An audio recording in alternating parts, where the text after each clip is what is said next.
Welcome to the Monetary Mixtape with Will Hoffman, founder of Hoffman Wealth Management. In this podcast, we help fellow Gen Xers simplify complex wealth issues that are important to Gen X.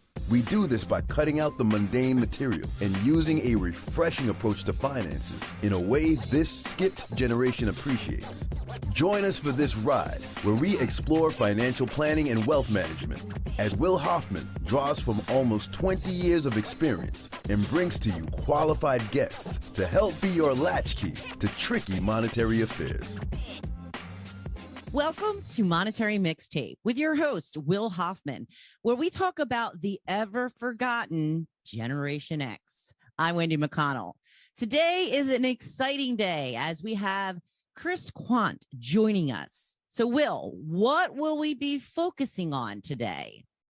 Well, Wendy, with Halloween right around the corner and the markets being a little scary for some folks, we're going to talk to Chris about Riskalyze.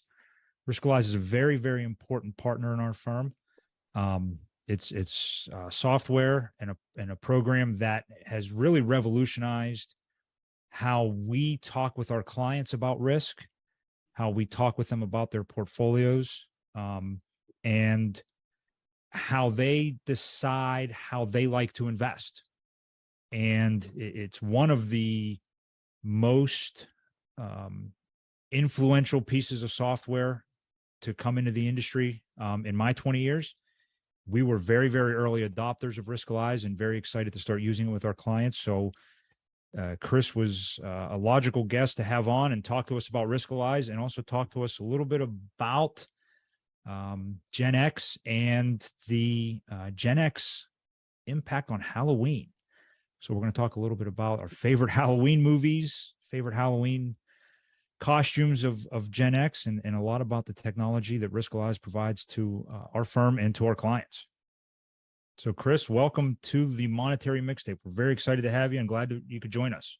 Well, thanks, Will, for having me on. We are so excited, and to hear that. We like to say that you're an OG adopter, maybe throw in a Gen X term there of Riskalyze. So we've been happy to serve you and your firm for a long time. So thanks for having me on. Yes, thank you for everything you do for us and mostly for our clients. I know that it's had an impact on their understandings of the market and their understanding of why things are happening and why their portfolios are doing what they're doing. The reason we adopted Riskalyze was really early on in my career. I learned that different words mean different things to different people. And Riskalyze helps to understand when someone says they're aggressive, do they mean they're aggressive? When they say they're conservative, how conservative are they? When they say they've saved enough, have they saved enough? So Riskalyze was able to individualize their thoughts on the market and their thoughts on risk a lot better than a risk profile with a bubble chart and a pie graph. Can you tell me the difference? What does the Riskalyze do? Chris, go ahead. You can talk to that better. I'll jump in. Yeah. So Wendy, that's a great question. So as Will was stating, we like to say we put the feet and inches into risk tolerance, if you will. So if you think about, we have terms in our industry like aggressive and conservative and moderate aggressive. And what does that mean? Well, that can mean something different to me than it does to you, than it does to Will, right? So those are subjective terms. So we're saying, how can we make this a bit more that registers a bit more? So the risk number goes from 1 to 99. So 1 would be like, I've got cash under the mattress. 99 is like, good Lord, I'm putting everything in Tesla or in Twitter or something like that. There's a lot of volatility attached to it, right? So we like to say putting the feet and inches into it, right? You don't have a contractor that builds an aggressive hallway to a conservative dining room, right? That's just totally up for interpretation. So using those numbers to help quantify what that looks like for individuals. I tell this story often. So we have a risk tolerance questionnaire that we go through. My wife and I have gone through that that together just to see where our risk numbers lie. Now, if you want to put like kind of a benchmark to it, the S&P 500, when people say the market, we're thinking about the market in the Riskalyze terms, and that risk number usually falls between like I've been at Riskalyze for 6 years. It's been between like a 74 and a 78. And I come in at a 72. Now, my wife, Will and Wendy, here, I'll give you a little hint on where her risk number lies. She got us a couple's skydiving event for Christmas. We haven't done it yet, but hey, let's go ahead and let's jump out of, as a couple, strapped to a stranger out of a perfectly good plane. And oh, by the way, she got this off a Groupon. So let's send that out to the lowest bidder. And so, yeah, she came in at a risk 94. Yeah, I know, right? So I've been stalling, guys. I've been stalling for, I keep coming up with excuses. So, wow. So that's a little bit more color on the risk number there.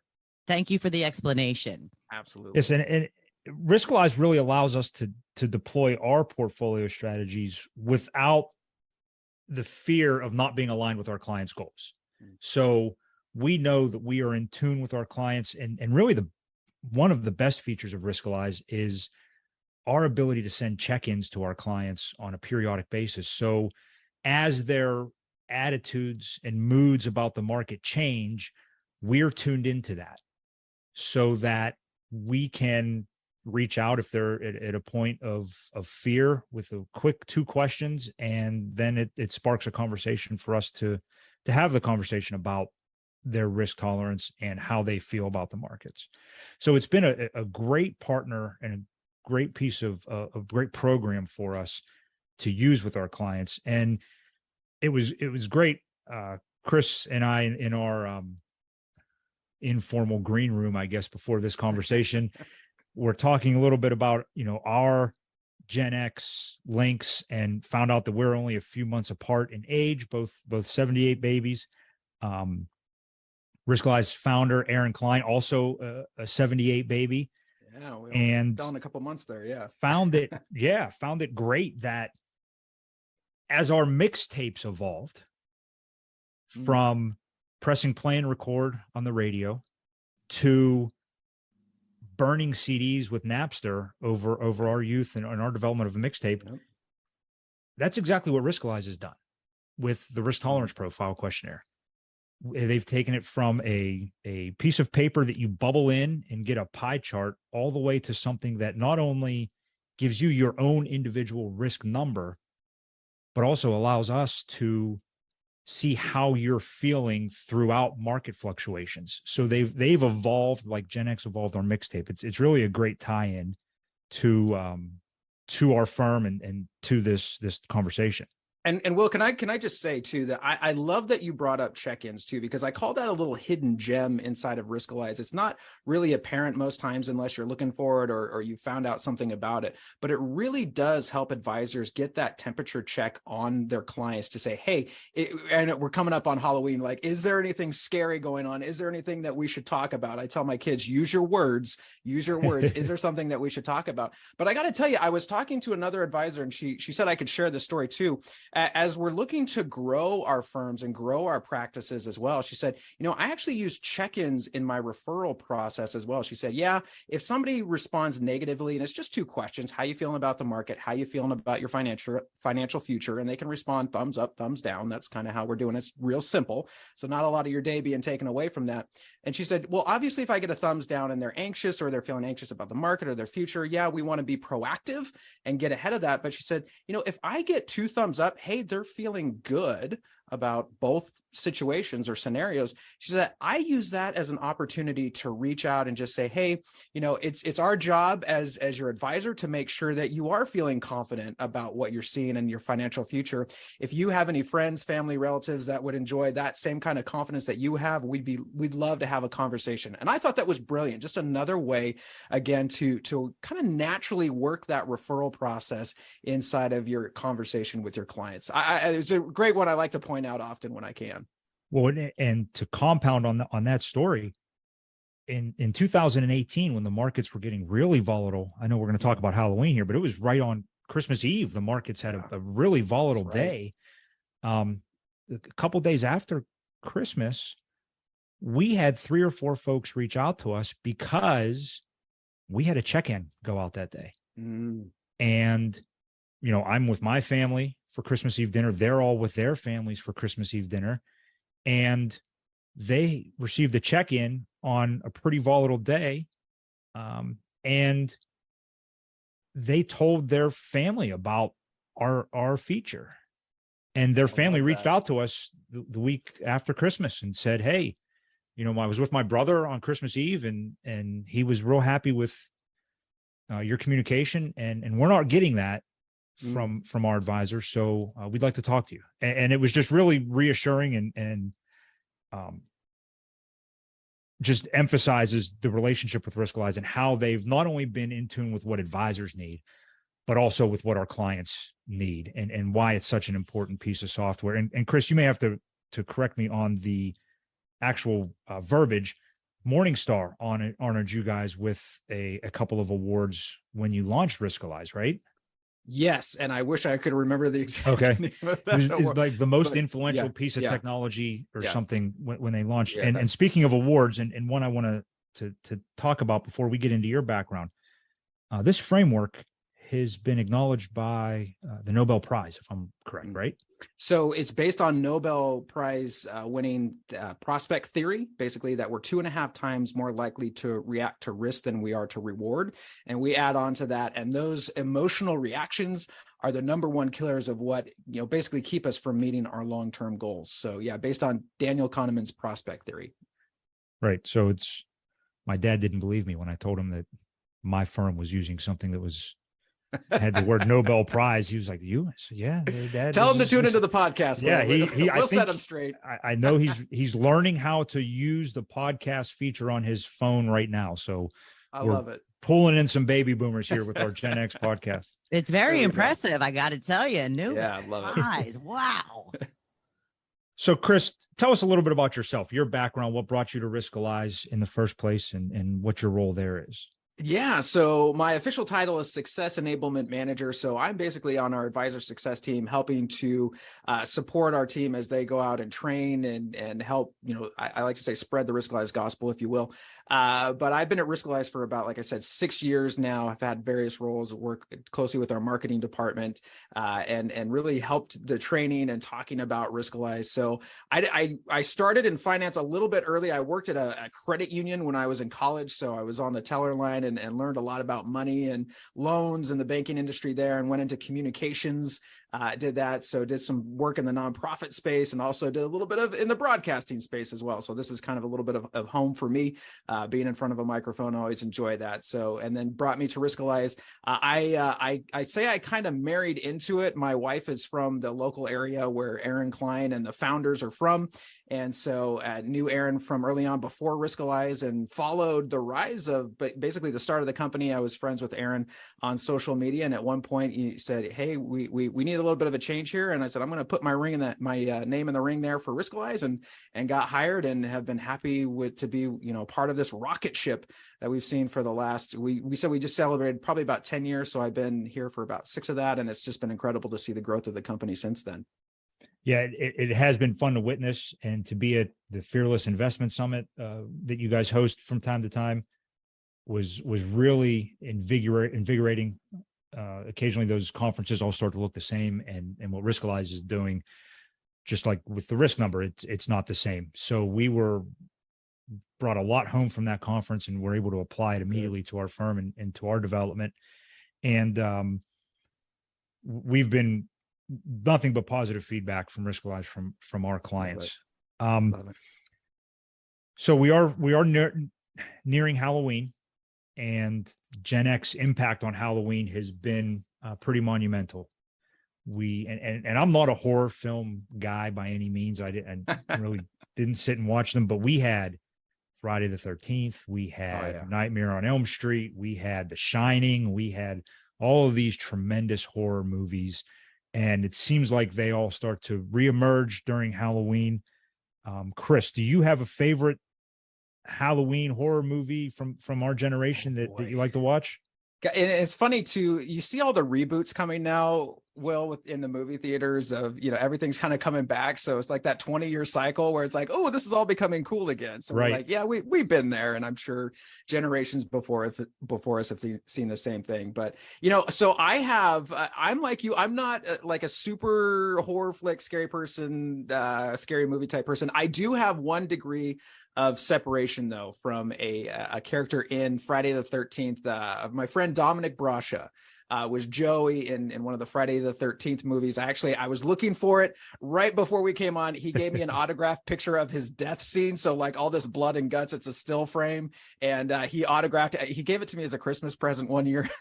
So nice. Yeah, he was a Hollywood actor for years and years. Did he autograph it in blood? Oh, see that, and a red Sharpie would have been so much better. No, it's just like a regular, like a Sharpie, like I'm holding in my hand right now. No, that would have been so much better. Missed opportunity. Yes. Yeah, he got into the radio game later on in life, and I got to produce and co-host one of his shows a little bit later on. So it was really fun to talk to him and hear all of his kind of behind the scenes Hollywood stories. So I, just out of loyalty, I'll go ahead and say the Friday the 13th, and with my friend Dominic there and as playing Joey. And yeah, he didn't make it through. He got I think axed in the end, but literally. Yeah, pretty rough. But yeah, he was. Well, that's really cool. Fun. That's a really cool tie, and thanks for sharing that with us. That's pretty tremendous to have that first degree of separation from one of the, if not the most iconic Gen X horror movie in history. We don't have enough time on this time, but to sit and talk with him and get all the 80s inside Hollywood stories, there were quite a few of them. Some I will not repeat on this show, but yeah, pretty interesting. Nice. For me, it has to be and again, not being a huge horror movie bust, I have to go to the later movies, and I don't even know if this would be considered a Gen X movie. Would be the Scream series. Oh yeah, a lot of Gen X actors with Courtney Cox and David Arquette and everything, but that was kind of my go-to. That's what I'll watch. With young kids.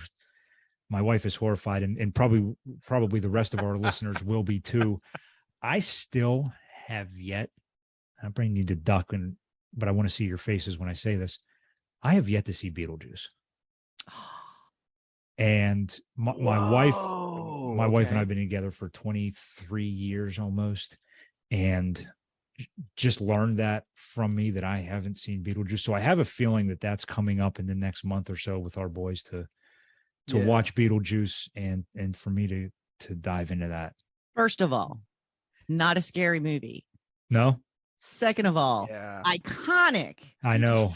It really is. Well, and Michael Keaton's from Pittsburgh. He's from my hometown. And, there you go. And I still, shamefully haven't seen it. Again, our listeners, I'm sure that the reactions for Monetary Mixtapes listeners around the world are shock and awe. Hopefully they're not wrecking their cars while they're listening or anything, but I'm going to watch it. I promise I'll report back after we see it and I get on board with Beetlejuice. And I have a feeling the way that's going to go is it'll be a staple for years to come. Become a tradition. Yeah. Yeah. Speaking of more of Halloween, favorite Halloween traditions, Chris, from our generation. Oh man, well, it's got to be the trick or treat, right? Like going through the neighborhood. You're growing up in the neighborhood. You have all your friends. You're getting together. I grew up in a smaller town too, where the businesses would actually, you could go around to little business front shops, and they had the good candy, by the way. Right. Well, not all the businesses. Some of them had those little wafery things, but you had the some Necco of them wafers. See, that's a favorite in the Hoffman household. The Necco wafers. Yeah. Okay, but do you remember? Okay, here we go. Wendy, bear with us here for just a second. We're going to take a little aside. Do you remember the wax lips? Do you remember? Yes. Always made it into everything, and I hated them, but somehow we still had them all the time. We would never get rid of the wax lips. Well, and then they started putting juice in them, right? We would get the little pop bottles that were wax can or wax sugar liquid with things in them. And we would chew on them and horrify our parents with it's like the green bean casserole that grandma always had that you hated as a kid, but like now if it's not present, you're like, add anything. We've got to have the green bean casserole. Where the heck is it?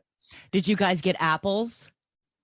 No, if we did, never they got didn't apples. last long. They went right back at the. We used to the throw house. them in the Yeah, street yeah. to see if there was a razor blade. Well, I was gonna say, yeah, because there was a razor blade in them, because everybody knew if you got an apple, it had a dang razor blade. Right, in it. razor or glass or Yeah. something. Right. Yeah.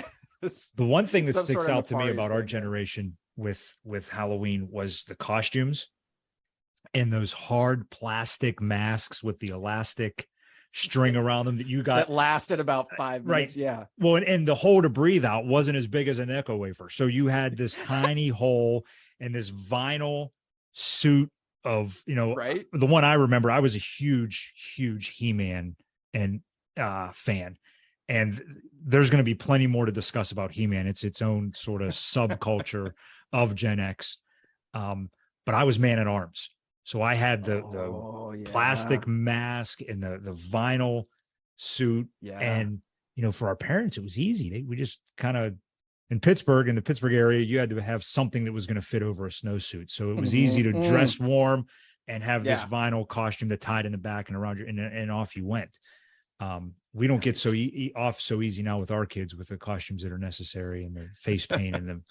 Still have to make sure it can go around a snowsuit, because it could be 80 degrees in Pittsburgh, or it could be snowing anytime. Right. A few years ago, we had a tornado warning on Halloween or on trick or treat night. Hey, sorry for the interruption. I know you're listening to the Monetary Mixtape because you want to learn about financial planning and wealth management.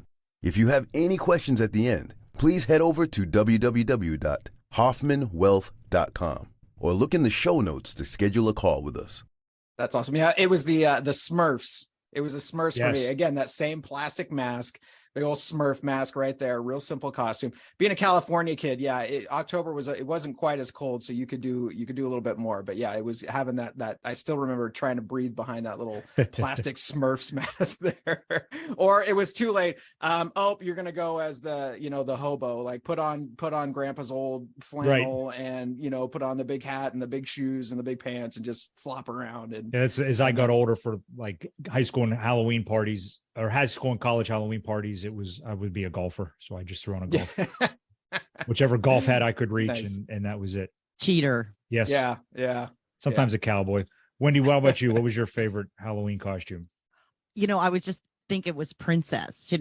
We would buy those, $5 costumes like you're talking about from Woolworth. And Spirit Halloween wasn't around then, was it? No, it was not. Yeah, they didn't pop up in all the old stores. But these parents have a lot more that they have to do for their kids' costumes than our parents did. That's right. Well, and Chris, like you said, we could go on for hours and hours and days and talk about all of the traditions of Gen X and what made our generation so iconic and so timeless. But I do want to get back to Riskalyze here for a second and ask, what specifically attracts clients and even more specifically Gen X clients to Riskalyze and to the process that you guys have put in place for us?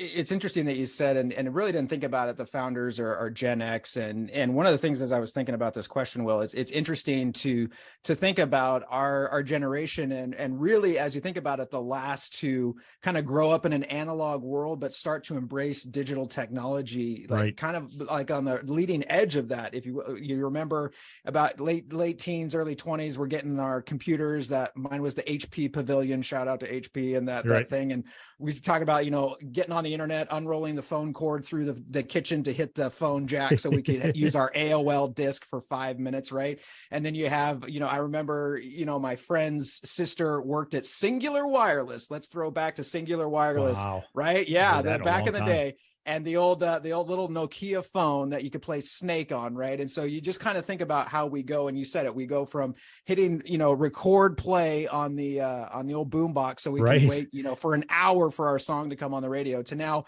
we've got Napster, and now we've got CDs, and now we've got iTunes and all that stuff. So it's been so much fun to be on the leading edge of embracing technology and then seeing everybody. So I look at my kids now coming behind me, and they will never know They will never know what that was like when you have technology and you have this new thing. And as we adopt and get to the cloud, and as I go to everything that we had at one point is all on I'm holding up my phone to the screen now, right? It's all right there, and how we've embraced it and learned to use it, and then are now seeing how it benefits our lives. And in Riskalyze's case, how it can benefit our clients to help set better expectations, to help grow the business, and really make sure that we're documenting our processes as well. Yes. And the risk number has changed so much for us in helping our clients and deploying our portfolio strategies. I guess one final question for you before we start to wrap up. Why should any Gen X, really any investor, but any Gen X person planning their retirement, accumulating their wealth, worrying about their children's education, why should they have a risk number? Again, I think, Will, it's creating that clarity. It's creating that talking point so that you know at least where you're starting and where you stand. So one of the things we say that Riskalyze, it makes it very visual in terms that we can understand. So we have Sharpe ratio and standard deviation and all that. And to most investors, your eyes are going to roll to the back. Like, Wendy, I'm seeing you look at me like, right, yeah. So, those are words, right? And don't same lie to me, about me, Chris.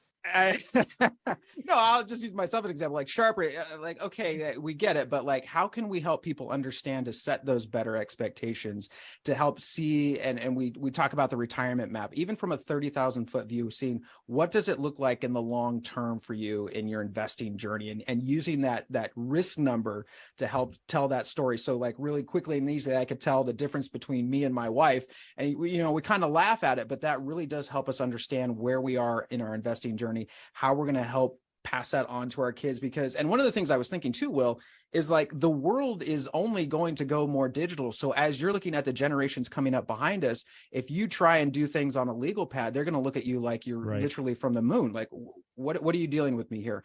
And especially I think over the last 2-3 years, as everything has we've really shifted to a more digital environment. And I'm talking about COVID, and now things are remote, and now we can connect digitally via Zoom or however we're doing that. In Riskalyze, I like to point out another feature like meetings. Like you can just do a screen share meeting with your client. So whether you're across the room or across the country, you've got a way to connect with them to help make sure that they're staying on track and on path, and setting those expectations so they know what their portfolio performance is going to look like, what to expect, and then how we can create a plan going forward to make sure that we're staying on track. I like to say Riskalyze, we look at the 6-month time frame, right? And going back to the 80s, thinking of Bill Murray and What About Bob? Let's get those baby steps. Let's get those baby steps to make sure that we're meeting those short-term goals, to make sure that we're building up that confidence to stay invested for the long term. So I think really being able to embrace that. And we like to say, not having a risk tolerant solution, as part of your tech stack now is like not having a computer on your desk in the early 2000s, right? Like it's coming to adapt this technology and to start conversations around there. We like to say we're in the risk first decade. Lord have mercy, have we not seen a lot of things already in the 20s, if you will, and what's it going to look like going forward from here? Yes. And that risk number helps us make sure that things are moving in lockstep together. And we even have some clients, we have different risk numbers for different scenarios. Some clients have 2 or 3 risk numbers based on whether it's kids' education or retirement or just general wealth accumulation. They'll have a different risk number that we apply to different parts of their financial lives. So if you do want a risk number, if you want to make sure that your portfolio is not out of line with how you feel about the market, not out of line with your risk tolerance or your goals or your time horizon, in the show notes, you're going to find a link to the Hoffman Wealth Management risk profile or Riskalyze page. You can go there, get started, fill out the questionnaire, allow us to follow up with you to discuss your risk, how you feel about that information, and how it applies to your current portfolio. The link is below in the show notes. It will take you right to the Hoffman Wealth Management website, our special Riskalyze section to help you understand how you're invested and to make sure you're in a spot that you're comfortable. Chris, as we wind up, favorite piece of technology that has emerged through Generation X? Riskalyze, duh. Right. Yeah, it's kind of a layup, I guess. For me, other than Riskalyze, since Chris took mine, I have to say it's this podcasting platform and the ability to communicate quickly and far. Not just in your local area, not just in your region, but staying in touch with clients and friends and family, and being able to do that quickly has brought. I think it's brought us all together, and it's what's made our generation, who started out as latchkey kids, really this generation of togetherness and communication quickly. So I to me, that's my favorite part is the ability to communicate quickly. My wife would sometimes accuse me of over communicating, but that's another episode, right? How about you, Wendy? Favorite tech, and then we'll wind it down. Texting. Oh, Love that's a texting. good one. That's a good one. Yeah. Yeah, I have to agree with you there too. That's nice. Okay, well, if we want to get in touch with Will or Chris, or how do we go about getting in touch with you guys? Chris, go ahead. Yeah, I'll start. If you're curious about Riskalyze, you kind of want to know what it is, riskalyze.com. You can go there and find out all the things. We've got a lot of resources there, whether you're an advisor or whether you're, just wanting to find out what your risk number is. Will, I love that you're providing the link to have folks find out their own risk number. So you can be like me and my wife and go, I knew you put more pedal to the metal. We like to say it's like a speed limit sign. I didn't know you were that much more. So that's cool. Anybody, you want to email me, Quandt, that's C and then QUANDT at riskalyze.com. Feel free to shoot me an email, get you connected to myself or to the right people there. Happy to have a conversation. And as always, for us, it's hoffmanwealth.com for the website. Very active on LinkedIn. Check out our new Facebook page for Hoffman Wealth Management. All great ways to get in touch with us. If you don't want to text, though, and you do want to pick up the phone, 724-522-5411. Somebody will answer the phone or get back to you as soon as we possibly can. If you have any questions or see anything that you want to hear more about. Nice tie in there, Will. Nice tie in. Okay, well, thank you for joining us. Thank you, Chris, for coming along and having so much fun with us today. Yes, thank you so much, Chris. It was a blast. Thanks for having me. And thank you for listening to Monetary Mixtape. Please like, follow, and share with your friends. Until next time, I'm Wendy McConnell. Don't bounce just yet. The street lights haven't come on. Thank you for listening to the Monetary Mixtape Podcast. If you thought this episode was dope, then click the follow button to be notified when we drop a new episode. Visit our website at hoffmanwealth.com or give us a call at 724-522-5411. And don't forget to click the follow button to be notified when new episodes become available. The information covered and posted represents the views and opinions of the guest and does not necessarily represent the views or opinions of Hoffman Wealth Management. The content has been made available for informational and educational purposes only. The content is not intended to be a substitute for professional investing advice. Always seek the advice of your financial advisor or other qualified financial service providers with any questions you may have regarding your investment planning. Securities offered through LPL Financial, member FINRA SIPC. Investment advice offered through Private Advisor Group, a registered investment advisor. Private Advisor Group and Hoffman Wealth Management are separate entities from LPL Financial. All performance referenced is historical and is no guarantee of future results. All indices are unmanaged and may not be invested into directly.